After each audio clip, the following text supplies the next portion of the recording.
According to the just released Police Annual Crime Report 2024, in Uganda, majority of fire occurrences are in Kampala metropolitan region, with 993 cases out of a total 1,280 cases reported in the entire year 2024. Most of these fires are registered on residential buildings. Over the years, the city has witnessed loss of lives, property and livelihoods due to these fires. The latest being at Sunrise Hotel at Hamis Rashid Road in Old Kampala.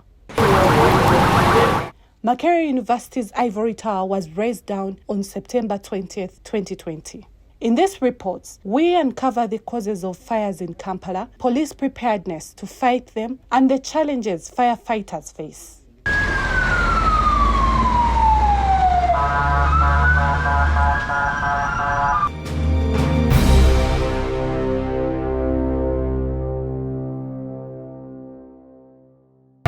There have been recurrent fires in the city, and I am here seeing lots of equipment. I have a number of questions about response when a case is reported, but preparedness as well.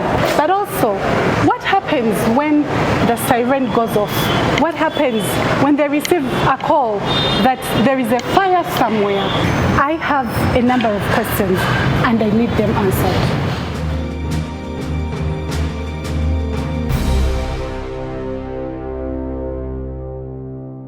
What are the major causes of these fires in the city? The causes of fires that happen range from one, arson. There are cases of arson where fires are set deliberately. There are cases where fires happen as a result of what I could term as negligence, where you have people acting in a manner that makes them vulnerable to fires. There are also fires that happen as a result of malfunction of electrical appliances within buildings. All that coupled together contributes to different fires across the country. I would like us to get back to that case of Sunrise Hotel on Hamis Road in Old Kampala.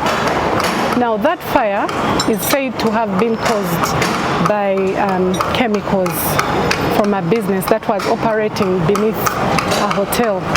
As the police fire department, do you have operations, basically put up mitigation measures for them to be dealt with? Thank you. For us as Fire and Rescue Services, we do inspections of facilities in conjunction with other partners like Building Review Board, National Building Review Board. Then we have cases here. We also have other stakeholders like Ministry of Gender, Labor and Social Development.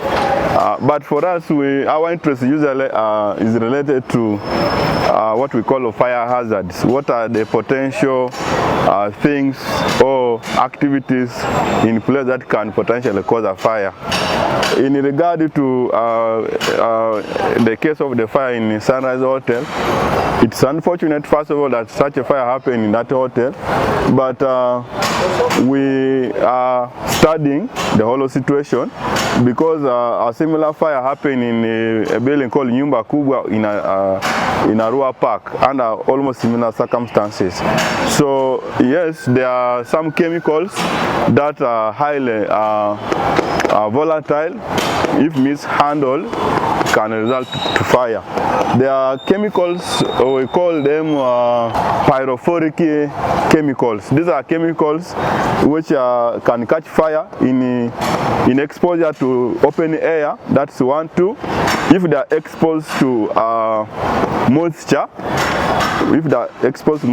they can also cause a chemical reaction which will potentially cause fire. But now what we have done so far is to engage other partners like police forensic services to come and work with us to study places which have such chemicals. Yes. The other unfortunate bit is that the building of concern which caught fire, which is Sunrise Hotel, There is what we call mixed occupancy in buildings, where a building has a business, at the same time it has maybe a residence, at the same time it could be having a hotel, like in the case of the other Sunrise Hotel. These are issues which need to be spelled out very well in the building regulations. If a building is having such a mixed occupancy, where you have shops, you have people dealing in many other items, as well as a hotel, what are the level of fire protection that are required in such a building? Those things need to be spelled out very well in the building regulations for us to promote safety of the citizens. In front of you here we have small fire trucks. Small fire trucks in a sense that they are basically used for what we call rapid response. Yes. These ones are applicable when you need a quick response and there is a jam, so you will be able to utilize those vehicles which can maneuver through traffic. These are for rapid response. The other side, we have what we call aerial ladder trucks. Okay. These are meant to carry out rescue operations when somebody is maybe threatened by any emergency and that person needs to be evacuated from a high-rise building, so you can utilize a truck like that. Okay. Those are special purpose. So that is this and that. Yes. Here in the city we have three. We have three so far. One is parked in front of the station here. Now, from what you're telling us, really, does police have capacity to deal with emergency fires? We have a level of capability to a certain level. We are not completely below level, no. We have a certain level of capacity to respond to emergencies around the city and also other parts of the country. However, we have a challenge of coverage if it comes to other parts of the country where you have low coverage of fire stations. Like in some places you might find that one single fire station manages about 4 districts. That is quite difficult if you are to cross from one district to another. That is a challenge. But in Kampala, we have capacity, and this is growing capacity. Government is always increasing our capacity, yes, to respond in emergencies. Now, with your available capacity at this fire station, like you have just taken us through, yes, how do you rate police's response to fire incidents in the city? As far as police response in the city, our response, I can rate it as a good response.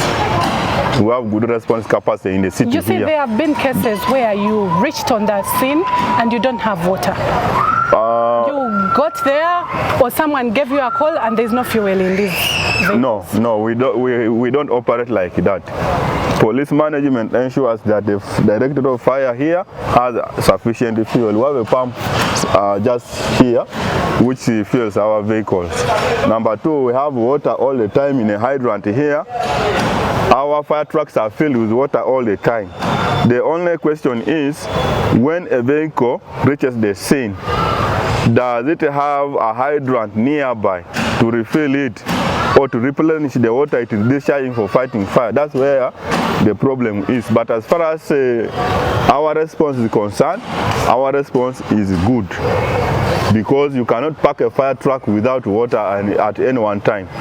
Okay, so if I took you the other side on a ready responding vehicle, you will be able to inspect it and see very well what I'm talking about. Let's go.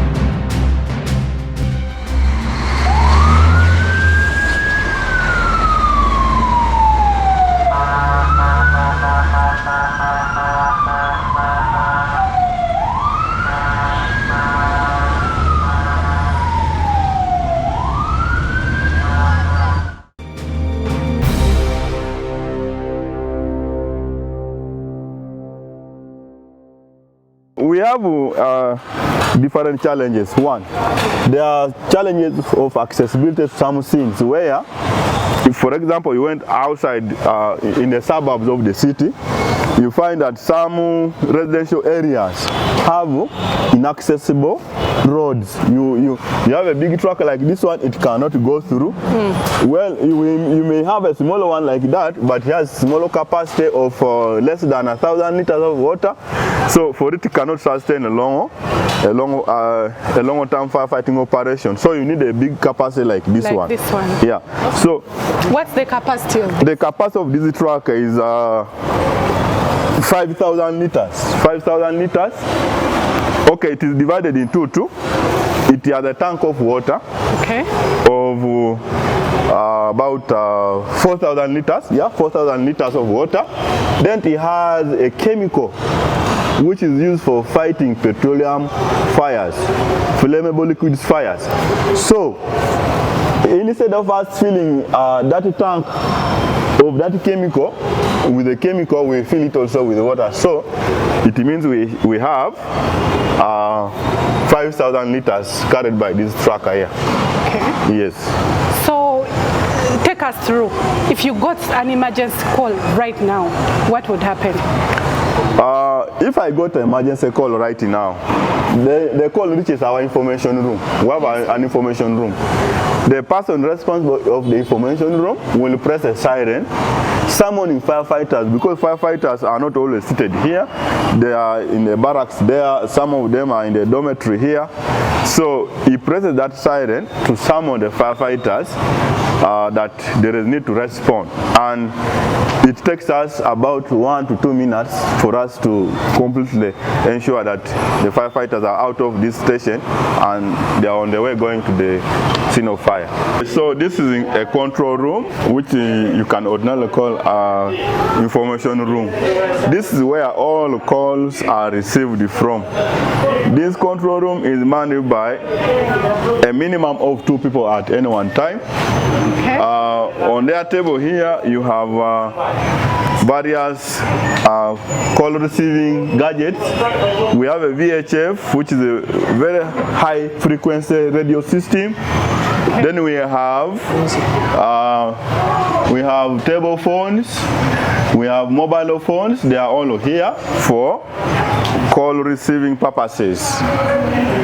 It is here that dispatch is done. Okay. When these people receive a call of any nature or any emergency, they record it down, they give it a serial number, and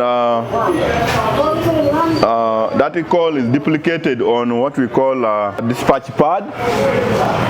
Then that dispatch pad is what is given to the commander of the team who is responding to any incident. Yes. So they press a siren from there.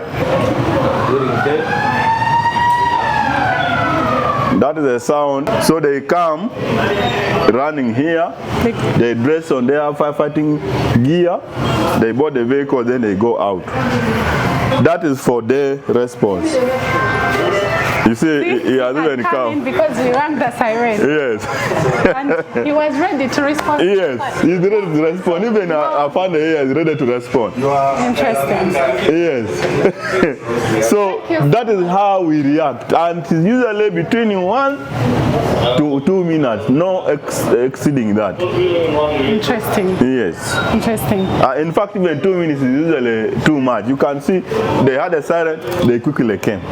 Yes. Yes, that's So how. from here, that's when they get the orders, the serial number, the nature of the call, the telephone number of the caller, the place where the call has come from. That's the information, the brief information which this people give those people. So also we are like any other office. We also have our portable firefighting gadgets. We don't want a situation where they say fire and rescue sells us install extinguishers for them they don't have. So we also have ours here. Besides the fire extinguishers, do you have any other fire mechanisms on the building? We have those detectors. Those are called standalone smoke detectors. You have had just some coming from the dormitory. Wow. You have had a vehicle sounding. They have started the vehicle. Oh, they have started the vehicle. Come and To the see. vehicle. Run to the vehicle. Come on, Chania, follow me. Let me get my bus. They are going to drive off. This truck here, Can I keep you with my bus? you can even see the team is already there on board. Okay, they were ready to respond. Wow. They don't take a situation for granted at all. This vehicle carries about a crew of minimum 6 people, the 4 firefighters, the commander and the driver. But sometimes they... Yes, so sometimes they go more than 6. Yeah, depending on how the situation is at the scene. That is a third vehicle I told you about, aerial ladder truck. It is also a firefighting vehicle. It carries about 4,000 liters in that tank. Okay. So it is capable of conducting firefighting operations as well as rescue. Yeah, that's the purpose of this one. When do you use it? When there is a fire in those tall buildings, that's when you use it. This one? Yes. Have you used some of these equipment in particular fire cases? Yes. Like which one? We have, when there was fire in Sauriako, there's a building that caught fire there. Even Sunrise Hotel. During Sunrise Hotel fire, the other vehicle was used. That one. So it operated by directing the firefighters on the window where they were to send water to in order to suppress the fire. So that vehicle worked very well that day. That one? Yeah.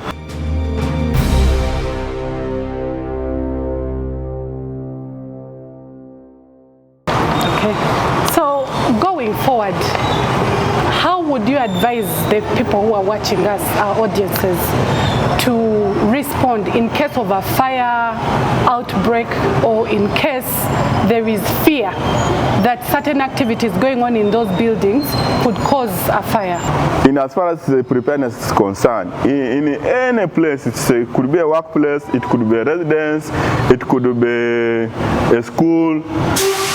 People need to be prepared. How do you prepare? You have to understand the activities that happen in that environment every day. If you are a production plant, you must know the production processes that take place in such a facility. If maybe you are, say for instance, a place where you do maybe welding activity for people who are doing welding of metals, you should know that such activity can easily lead to fire. Yes. So you just need to first of all put your mind on the activities that you do and monitor them at all times to ensure that no fire happens in the process of you performing those activities. For people who do shops and probably arcades and so on, yes, also monitor the flow of electricity within that environment. How are people using current?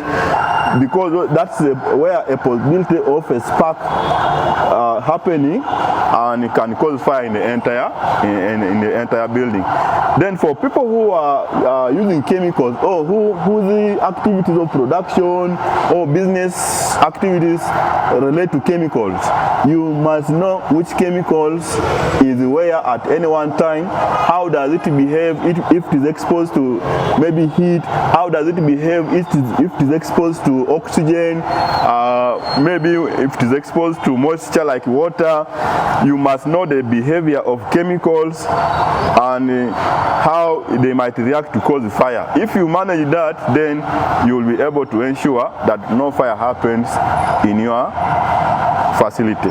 In the side of response, if you witness a fire happening, there are three or four things that we normally tell people to bear in mind. One, raising the alarm to alert other people that there is fire. Yes. Okay.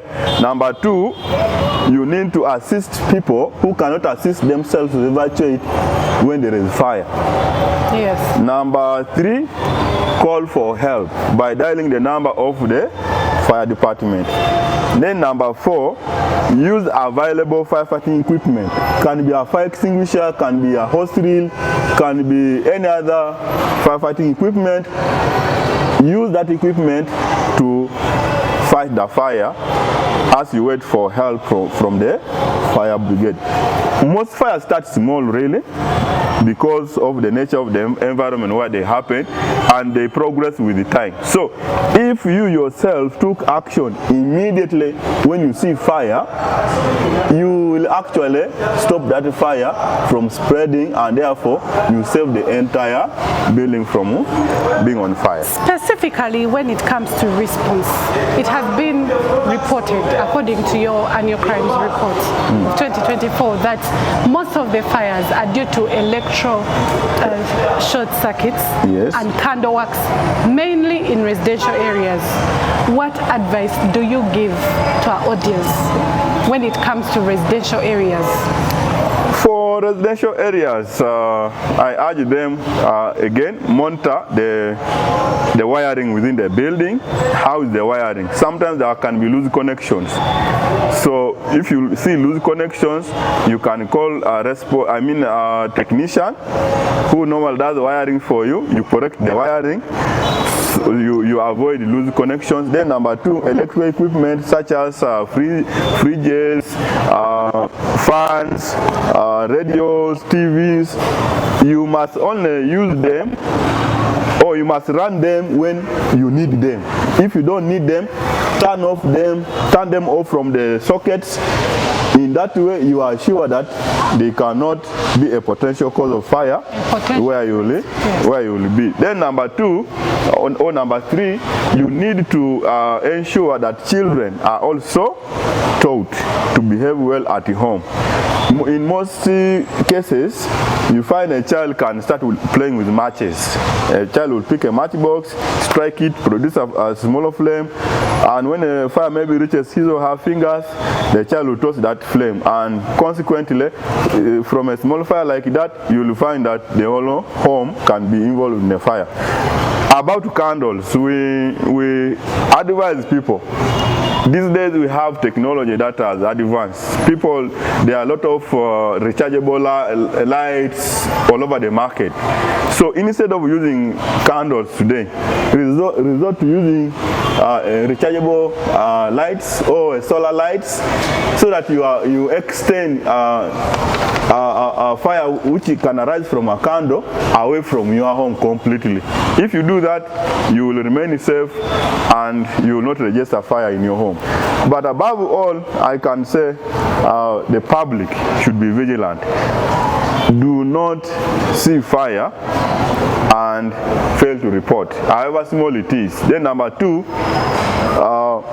if your neighbor has had a fire in his or her residence, don't say the neighbor has called. Call us even when the neighbor has called. Also, you as a neighbor should be concerned enough to call for help in order to assist your neighbor who may be experiencing a fire situation. We have seen lay people on scenes, fire scenes or incidents, being the lifesavers. Where is police usually? Are you usually understaffed in responding to these emergencies? What happens? We are not really understaffed as such. Of course, as the population grows, the number of firefighters also should keep on increasing. That means that we should have a sufficient fireman population ratio in a city like Kampala, yes, compared to other parts of the country. So as I said, our response is okay. The problem probably arises from the reporters who report fire. When you report fire, do you fight fire first before you report? What is your procedure in handling a fire situation? Like I told you, there is a need to alert, assist those who cannot assist themselves, especially like children and the elderly, maybe the disabled people. Then number 3, call for help, and then 4, fight the fire using available firefighting equipment. Again, sometimes we say if you can do so, if you cannot fight the fire, get out and stay away from that environment, because you might get hurt in the process of fighting a fire. Whereas fire incidents in the city may not stop today, I have found some answers to my questions, that the police, fire and safety department has capacity to respond to fire incidents as they happen. But one thing is sure, that the community is a key stakeholder in dealing with fires in the city. My name is Vivian Kamsini.